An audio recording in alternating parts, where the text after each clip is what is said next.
Pronto, pergunte o que quiserem. Agora, se eu souber responder, eu respondo, senão ela responde. Meu nome é Murilo, tenho 17 anos. E, bom, a gente descobriu que ia vir aqui ver o senhor e acabou estudando um pouco sobre a sua vida. E a gente não pode deixar de esquecer do Florestan Fernandes, que foi um mestre para você. Queria saber qual foi a maior lição que você já tirou dele e o que ele significa definitivamente na sua vida. Bom, eu acho que a maior lição que eu tirei dele é a integridade intelectual. Era uma pessoa que tinha forte integridade intelectual, ou seja, ele acreditava nas coisas que ele fazia e ele procurava comprovar e não mistificar, né? E, de qualquer maneira, o professor era um professor difícil, não era bom expositor, mas tinha uma imensa capacidade de fazer o mais importante, que é motivar. Ele motivava as pessoas. Acho que isso foi o que ficou mais fortemente dele em mim. Eu fui aluno dele, fui assistente dele, fui vizinho dele, né? Então, tínhamos uma relação muito próximas. E era um homem que tinha essas características e tinha coragem, era pioneiro.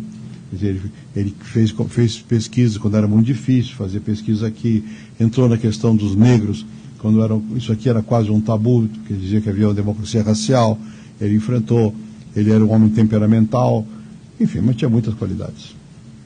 Natália, 15 anos, e o senhor presidente falou que um partido político consiste num grupo de pessoas com os mesmos ideais, a ideologia. Então eu gostaria de perguntar por que o senhor acha que esses partidos demoraram tanto para surgir na história? Porque as sociedades eram menos complexas e com menos mobilidade social. Quer dizer, quem nascia numa posição não mudava.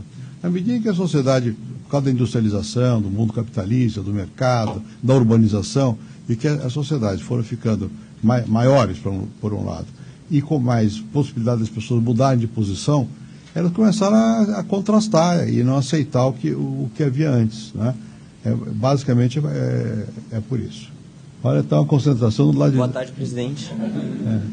Tiago, 16 anos, e o senhor disse na reportagem para a Rede TV que você não participa diretamente da propaganda eleitoral, porém você ajuda na estratégia do partido. Segundo as pesquisas do José Serra e a sua derrota em 2002 e 2006, o senhor acha que o Aécio Neves ou o Geraldo Alckmin teria melhores chances? Bom, essa é uma pergunta muito atual, né? Que eu devia dizer que não vou responder. Mas eu acho o seguinte, isso de chance depende muito de circunstância, de momento. Ninguém é bom para tudo e para sempre, né? E depende de fatores, e é sempre contra quem. Na verdade, cada um desses que você mencionou tem características muito diversas um do outro, né? Todos têm suas dimensões positivas e suas limitações. O Geraldo já foi candidato e perdeu uma vez. Quer dizer que ele vai perder sempre? Não, né? Isso é variável. Eu não acho que se possa dizer de antemão que alguém é melhor que o outro, dentro de limites, né, para ganhar. No caso aqui, como o Serra era governador de um grande estado, que é São Paulo, como tinha carreira já sendo sido prefeito, já sendo sido governador, ministro, senador, deputado, tinha uma bagagem mais ampla. Isso não é suficiente para ganhar. A Dilma tem uma bagagem muito menor, e nesse momento está na frente. Vamos ver depois, mas, em todo caso, admitamos. Bom, não é suficiente, mas previamente a pesquisa, a definição das pessoas, é uma qualidade, está qualificado. Segundo lugar, no mundo nosso aqui, como todas as sociedades contemporâneas e democráticas, quando uma pessoa entra para a briga política, ela tem sua vida devassada. Ora, o Serra já teve essa vida devassada muitas vezes, né? Então é uma certa vantagem, você não tem nada de novo para falar de mal. No político você tem que falar mal do outro, né? Os males já são mais conhecidos. Então ele tem uma certa coraça, uma certa capacidade, ele é uma pessoa resistente. Então, essas foram as características, e sobretudo também, porque na época da seleção, pelas pesquisas de opinião pública, quem estava muito na frente era o Serra. O que mostra também que a opinião muda, né? E muda em função do quê? Da campanha, né? E o fato novo nessa campanha é a onipresença do presidente da República. Nunca houve isso. Era contra a regra democrática republicana o presidente se jogar desta maneira. O presidente tem partido. Então, eu fui presidente 8 anos, houve várias eleições. O máximo que eu fazia era dizer em que eu ia votar. E vinha e votava no dia, mas não fazia campanha. Porque simbolicamente é muito forte o presidente. É um abuso do poder político, no meu modo de entender. Então isso desequilibra muito o jogo. Mas à medida que a sociedade vai aceitando isso, daqui para diante os presidentes vão fazer campanha desde que ganhem. Desde o primeiro dia, porque né, vão achar que é legítimo fazer. Eu acho que seria mais conveniente que não fosse tanto assim. E isso não se imaginava que no começo da campanha que o presidente Lula fosse tomar a decisão de virar cabo eleitoral de todo mundo, o dia inteiro, e apoia não importa quem, desde que seja para ele ganhar. Então, são esses fatores que interferem em saber. Não é tanto um ou outro, qualquer dos três teria essa mesma dificuldade hoje. Vamos para temas mais abstratos.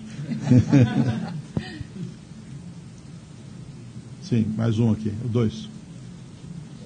Meu nome é Tomás, tenho 16 anos. E no seu discurso inicial, senhor presidente, o senhor falou sobre um mundo no futuro onde o Estado exerce uma democracia plena. Eu gostaria de saber se o senhor acha que a sociedade, a humanidade caminha e é possível de chegar na democracia plena exercida no mundo inteiro. Eu acho difícil, né? Eu acho que é difícil você ter O ideal é bom mantê-lo, para você se aproximar dele, mas é difícil, porque, inclusive, você vê um exemplo mais dramático.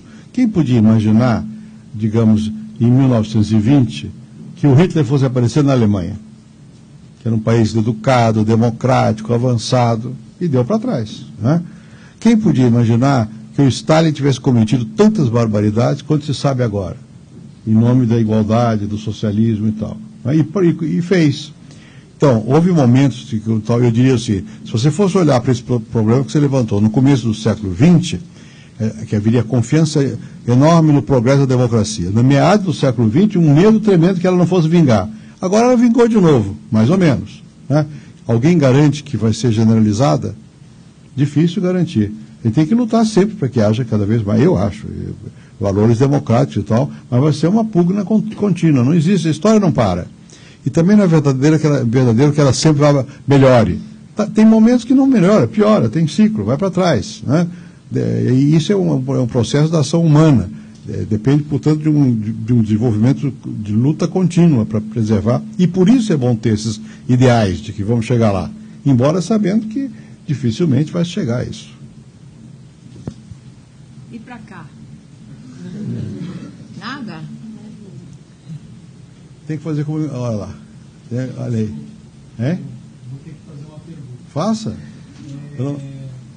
Bom, estudando vossa vida, a gente sabe que as disposições para intelectual muito lhe ajudaram também como político. E esses jovens enfrentam um mundo onde é exigido deles disposições que os permitam transitar em várias profissões, em várias carreiras ao mesmo tempo. Eu queria que o senhor contasse um pouco como foi isso na sua história e se o senhor acha que há uma regra ou há algo que a gente possa utilizar como exemplo para trazer para as nossas vidas também. Eu não sei se há uma regra, acho que dificilmente haverá uma regra, e cada pessoa tem lá suas inclinações e tal. O que eu acho importante, sobretudo agora, mesmo em termos de profissão, é que as pessoas se preparem para situações variáveis, não é? Porque a vida oferece oportunidades, e às vezes não são nem oportunidades, são constrangimentos variáveis também. E mesmo que você não tenha tomado provavelmente a decisão, você acaba tendo que viver as situações. Isso significa que você deve ter sempre um espírito mais aberto e aceitar a variação, né? No meu caso, eu nunca imaginei que fosse fazer o que se chama de política no sentido partidário, né? Porque eu fiz, embora meu pai tivesse sido deputado também, em uma certa altura, mas eu fui, na verdade, treinado para a vida acadêmica, né? O que já era surpreendente, porque a minha família é de militares, meu pai, avô, bisavô, tudo. E o que se podia esperar de mim era muito mais uma carreira militar, mas eu não tenho esses dotes militares, né? Mas não que eu fosse fazer vida acadêmica, propriamente dita, né? Mas fiz. Então eu levei boa parte da minha vida lendo, escrevendo, trabalhando no sentido... embora sempre exercendo algum tipo de política, no sentido que eu disse aqui, porque eu tinha uma certa capacidade de liderança na faculdade, na escola, no ginásio, antes até, negócio de grêmio, de jornalzinho, de não sei o quê. Na faculdade, não. Na faculdade eu me recolhi muito aos estudos, eu não participei de vida acadêmica, de uni, essas coisas todas, eu não participei. Eu passei a vida muito mais fechado dentro da faculdade mesmo. Depois, quando eu tinha 21 anos, eu já era professor da USP, então eu tinha que ler, tinha que estudar, tinha que trabalhar, não sei o quê. Bom, depois, de alguma maneira, quando eu passei a ter uma atividade... Bom, eu tinha uma atividade política no sentido dentro da universidade, porque eu queria mudar as coisas da universidade, eu fui para o conselho universitário e brigávamos na universidade para modernizar a universidade, para poder dar mais atenção às pesquisas, para criar uma carreira acadêmica, e eu sempre fui muito favorável a ligar a carreira aos méritos, naquele tempo não havia, então nós criamos uma carreira que você, para subir na universidade, tinha que fazer tese de mestrado, doutorado, livre-docência, e eu fiz todas essas coisas. Então, nesse sentido, eu sempre nunca deixei de ter preocupação com influenciar os outros e tratar de alterar o que estava acontecendo, né? Mas, de fato, a minha entrada mais formal na política foi depois disso. Primeiro porque veio o regime militar e, por motivos internos à universidade, eu fiquei obrigado a sair do Brasil. Bom, e não saí para ficar lá fora, saí pensando que ia voltar 2 ou 3 meses depois, porque eu estava escrevendo minha tese de cátedra, que era o último degrau da carreira, e foi em 64, eu tinha 33 anos. Então eu saí, fui para a Argentina, para Buenos Aires, na casa de um amigo meu que agora virou ministro da Cultura, do Kirchner, ou da Cristina, não me lembro, e fiquei lá há pouco tempo e fui convidado para ir para a ONU, no Chile, e fui para o Chile. E fiquei 4 anos no Chile. E lá o que eu fiz? Escrevi, trabalhei e entrei em contato com uma diversidade cultural muito grande. Na América Latina toda, eu era ligado às Nações Unidas, eu tinha que ir a Nova York cada 6 meses, tive que falar inglês, tive que falar francês. Francês eu sabia, mas espanhol, que eu não sabia. Né? De alguma maneira fui obrigado digamos, a diversificar a minha experiência pessoal nisso. Bom, e fui para a França, fui professor na França, assisti todo aquele negócio de maio de 68 na França, eu era professor lá, e quando houve uma vaga aqui de uma cátedra, eu fui com a ilusão de que ia fazer concurso de cada o ano seguinte de Sociologia, em 1964. Não fui, eu não pude voltar, fiquei no exílio, mas eu tinha um processo, aí voltei, fiz o concurso, ganhei a cátedra. Durou 6 meses. De novo, o AI-5 de 68, então em abril de 69, outra vez eu fui posto para fora da universidade. Aí já tinha passado alguns anos fora do Brasil, eu digo, eu vou ficar no Brasil. Criamos um centro de pesquisa aqui em São Paulo, privado, SEBRAP, né? E mantive relações internacionais com outros grupos, pela América Latina fora e pelo mundo afora. Nesse meio tempo, eu fui à França, dei aula na França em vários momentos, dei na Inglaterra, dei nos Estados Unidos, ia e voltava, mas estava basicamente com a carreira acadêmica, até que, por causa da luta contra o regime autoritário, eu fui me envolvendo aqui, e isso que eu escrevia e tal, havia perseguição, enfim, não vou entrar em detalhes, mas era complicado. E, numa certa altura, eu estava nos Estados Unidos, em Berkeley, como professor, quando primeiro em 78, eu fui candidato ao Senado, só para fazer um protesto, né? Aliás, rigorosamente, eu não podia nem ser candidato, porque eu tinha sido alcançado pelo AI-5, pela ata institucional que me pôs para fora da universidade. Mas o Supremo Tribunal decidiu no finalzinho que eu podia ser, fui candidato e tive mais de 1 milhão de votos aqui, negócio de Senado.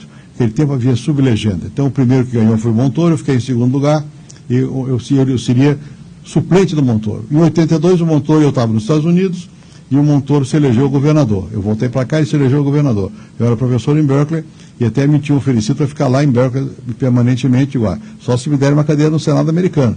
Porque se eu voltar ao Brasil, eu tenho uma cadeira no Senado. E virei senador. Bom, depois aí teve outras coisas, não vou entrar no detalhe.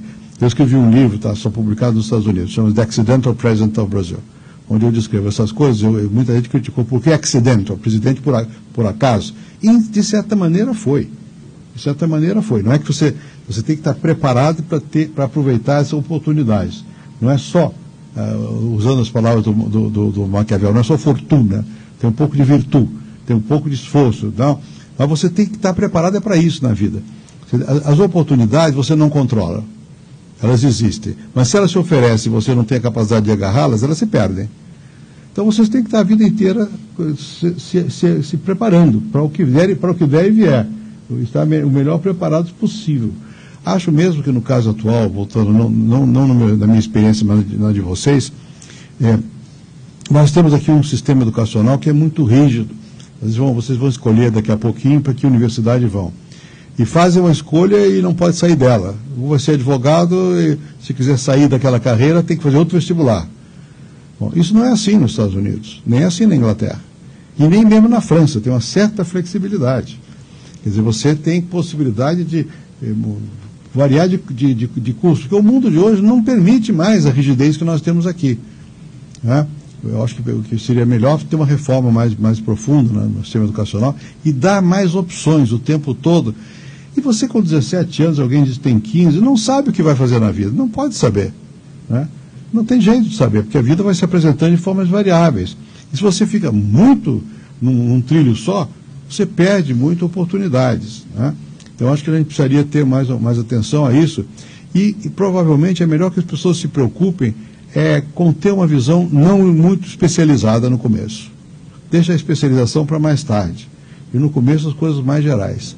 A mim me entusiasma um sistema lá de college nos Estados Unidos, que é lá onde eu dava aula, que era em Brown, recentemente.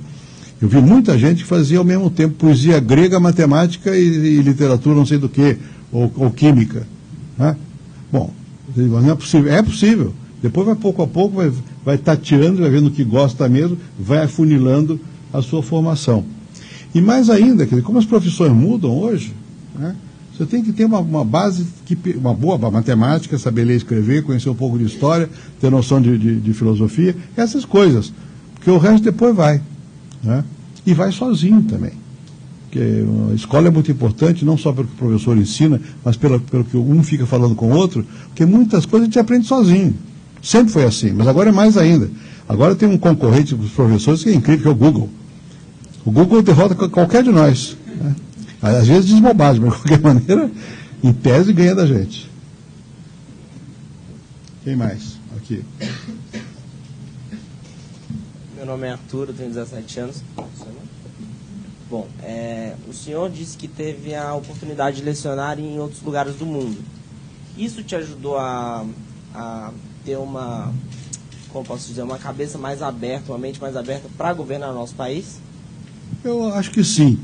Quer dizer, para governar é sempre uma coisa delicada, difícil, tem várias características do tipo de como as pessoas governam. No meu caso, eu acho que primeiro eu sou sociólogo. E sou sociólogo de campo, quer dizer, fazer pesquisa. E fiz muita pesquisa sobre negro, sobre pobre, sobre favela. E você é obrigado a ouvir pessoas. Né? E é muito importante que o governante ouça e que ele não afaste as pessoas. Né? Segundo, você tem que falar de modo que os outros entendam. Isso, o fato de eu ter experiência em vários países com línguas diferentes, línguas que eu não sei, me leva a falar mais diretamente. Né? Dá um certo treinamento, você vai mais direto ao ponto. Quando eu comecei a fazer vida política, meus colegas de universidade, jornalistas, tudo, sempre dizia, esse não vai ter voto nunca. É um professor, é pedante, só sabe falar em francês. Tudo bobagem. E, na verdade, eu nunca fui assim. Eu sempre tive o jeito de falar com as pessoas do jeito que eu sou. Também do jeito que eu sou. Eu não procuro ser outra coisa, porque não dá, entendeu? Do jeito que é. Eu acho que essa minha experiência mais diversificada ajudou. Não é? E o fato de eu conhecer bastante razoavelmente o Brasil e outros países, tira um pouco essa visão de que nós somos o maior. Não é? Você tem que ter uma comparação, você tem que ter sempre uma certa humildade. Né? Acho que ajudou.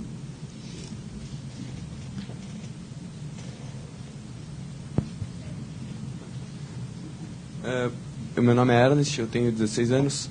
Professor Fernando Henrique, você disse que agora, no século XXI, nós estamos caminhando na busca da criação de um conjunto de leis que se apliquem a todos, né? E como você mesmo disse, o mais próximo que existe disso, mesmo que seria a ONU, né? Você já considerou a hipótese de se candidatar à presidência da ONU? Não, porque não há presidência da ONU. A presidência... Secretário-geral. Não, veja, sabe como se faz essa questão? É o seguinte, você tem o secretário-geral da ONU, é o chefe de uma grande burocracia. Né? Um ou outro, como foi o caso do Kofi Annan, consegue, pela sua capacidade pessoal, de ter algum prestígio. Mas, de qualquer maneira, é basicamente uma burocracia que depende muito do relacionamento que se tem com o seu próprio governo e com os governos poderosos. E a escolha do secretário-geral se dá por períodos. E esse período varia por regiões do mundo. Então, agora, por exemplo, está lá um que veio, o Ban Ki-moon. Ele era da Birmania, não sei, não me lembro de onde ele é. Hein? Coreia, né? Não. É Coreia. E ele... Coreia, então foi, portanto, o momento da Ásia. Quando ele terminar o mandato, eu não sei de quem é o momento. Pode ser da África, pode ser da Europa. Cada 20 anos é que cabe alguém da América Latina. Então não adianta se candidatar. Né? Isso depende disso. E, em geral, não é sempre, mas a escolha se dá em função do equilíbrio de poder entre os vários países e prefere colocar lá alguém que não tem um perfil muito forte, para gerir uma burocracia e não ter poder político.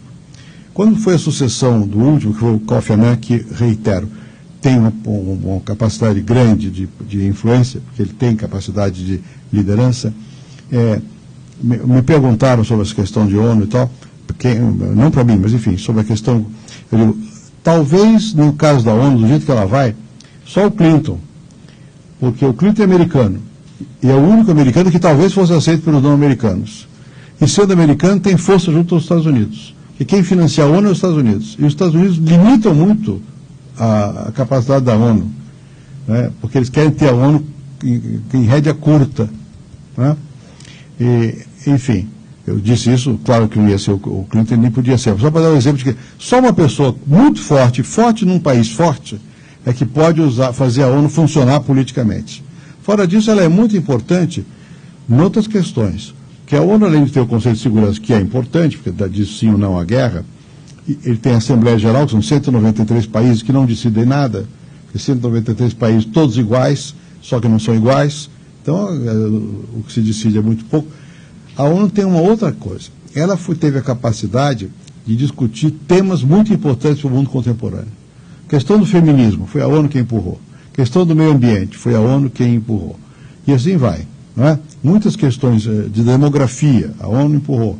Então, a ONU tem uma importância grande na difusão de ideias novas. Isso é mais importante do que o papel político da ONU. O papel político ficou tão diminuído, salvo no caso do Conselho de Segurança, da guerra, que hoje existe um negócio chamado G20, que tem mais capacidade, pelo menos de sinalizar os caminhos do mundo, do que a ONU. Porque são menos e de países mais poderosos. E não são tão poucos quanto os do Conselho de Segurança. Provavelmente no futuro nós vamos ter uma multiplicidade de órgãos, não só, como já tem, com mais força para poder deliberar isso. Mas por trás disso tudo está o que eu disse anteriormente. No plano mundial não há um poder central. Então o secretário-geral não é o poder central, ele não representa poder. Ele representa uma organização burocrática. O poder está nos governos. O G20 é o encontro de governos. E quando os governos se encontram, aí decidem. Quem mais? Bom dia. Sim. Boa tarde. Primeiro, só um depoimento que em 1978, além de ter sido um dos 1 milhão, participei num grupo menor do que esse num debate com o senhor. E desde então que a gente acompanha isso a carreira. 2 perguntas. O senhor falou de criação de partidos políticos e liderança. Se a gente acompanhar as democracias parlamentares ou presidencialistas, grandes lideranças naturais existiram durante uma época. Churchill, De Gaulle, Roosevelt, mais recentemente em Portugal, Mário Soares ou González na Itália e recentemente Nelson Mandela.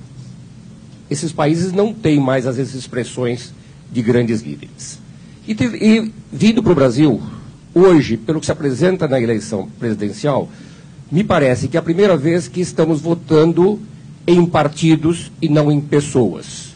Talvez seja uma mudança bastante significativa do espectro eleitoral. Isso é uma evolução? Essa é a primeira pergunta. E a segunda, eu acho que seria bastante interessante ouvir a sua opinião sobre o voto distrital. com a campanha que a gente vê hoje de deputados na televisão, nos rádios, o nível dessa campanha, o que o voto distrital traria de diferenças e benefícios? Com relação à primeira parte da pergunta, é verdadeiro isso. Hoje, o único líder europeu que tem, a meu ver, qualidades efetivas não é europeu, é o Putin, e não é democrático. Mas ele tem punch, ele tem presença. O resto está muito esmaecido, né, frente ao que foi antes. Nos Estados Unidos, o Obama tem essa presença, existem alguns aí pelo mundo afora que têm essa presença, mas na Europa isso está muito esmaecido. Talvez porque os grandes líderes surgiram depois da guerra, né, construção. O momento também faz a liderança. Provavelmente esses momentos foram mais dramáticos hoje em outros países, mais emergentes, né? Mandela é exemplo disso. Mandela é um outro tipo de liderança. Mandela não é bem líder político, ele é símbolo. Né? Ele expressa um ideal. Né? Eu pertenço a um grupo que ele criou, né? Os Elders. Eu tenho contato direto com o Mandela. Agora está muito velhinho, mas até hoje, tem 91 anos. Quando o Mandela, se ele entrasse aqui, ele tem uma aura. É uma coisa assim, não é tanto que ele lidere, né? Ele inspira mais do que lidera. Bom, mas enfim, a observação é verdadeira.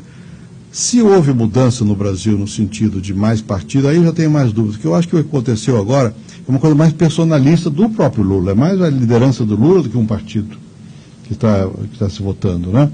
Não creio que as pessoas tenham muita consciência do partido, das diferenças partidárias. Se houvesse, seria bom.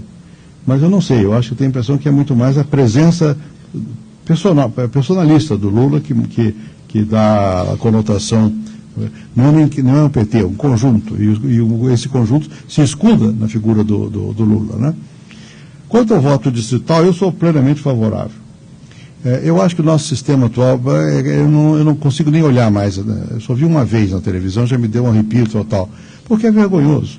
Me faz recordar o período do regime militar, quando pela primeira vez eles autorizaram, você se lembra disso, que os candidatos aparecessem lá, era só a cara e o número aqui. Eu acho até que era melhor, porque falar bobagem, como falam, né? Mas os dois sistemas estão errados, né? E qual é o erro? O erro é o nosso sistema de voto, que o nosso sistema aqui chama-se uninominal proporcional. Depois eu explico. Isso é uma catástrofe, só tem no Brasil.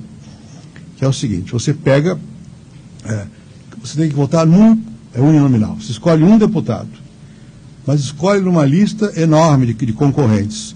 E isso num conjunto de pessoas que votam muito grande. São Paulo tem, digamos, 30 milhões de eleitores. E São Paulo tem 70 cadeiras na Câmara de Deputados. Portanto, cada partido, pela lei, pode apresentar 70 mais um terço, 101 candidatos. Se fossem 10 partidos, já seriam 1.010 candidatos. Bom, para você escolher entre 30 milhões de eleitores. Cada candidato compete com o outro do seu próprio partido.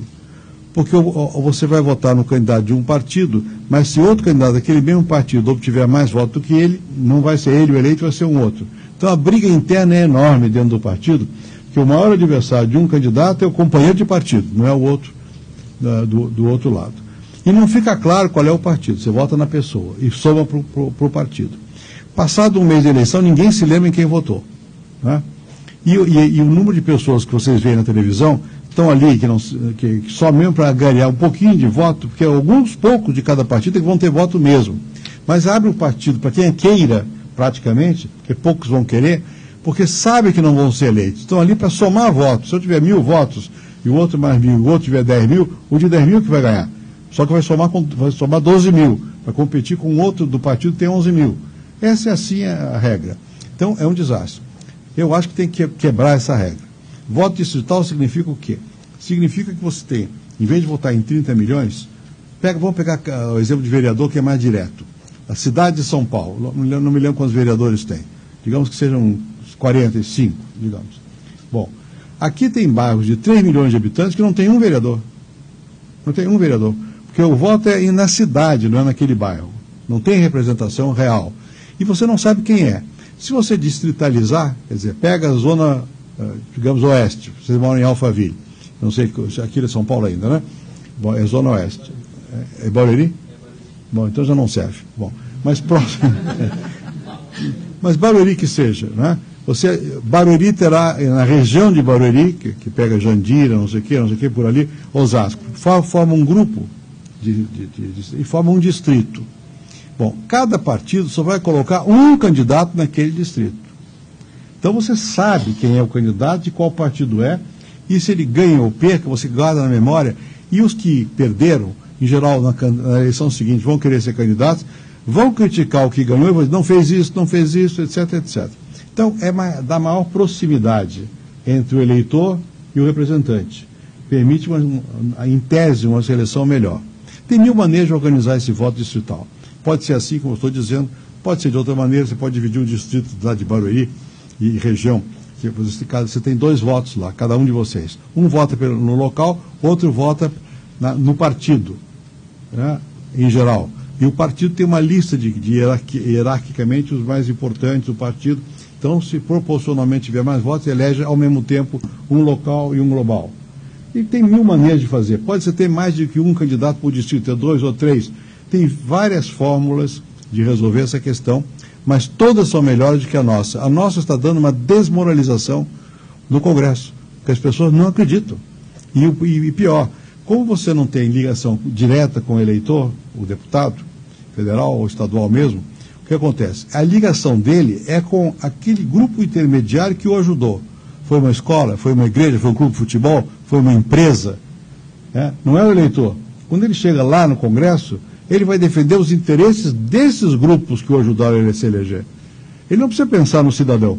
Ele tem que pensar no grupo que o ajudou a ter voto. Porque está tão distante o candidato do voto concreto, tem setores intermediários que vão realmente organizar o voto, que ele vai um prefeito, vai ajudar o prefeito, vai dar um terreno para o clube de futebol que ajudou a eleger, ou vai fazer não sei o que com a igreja, ou com o sindicato.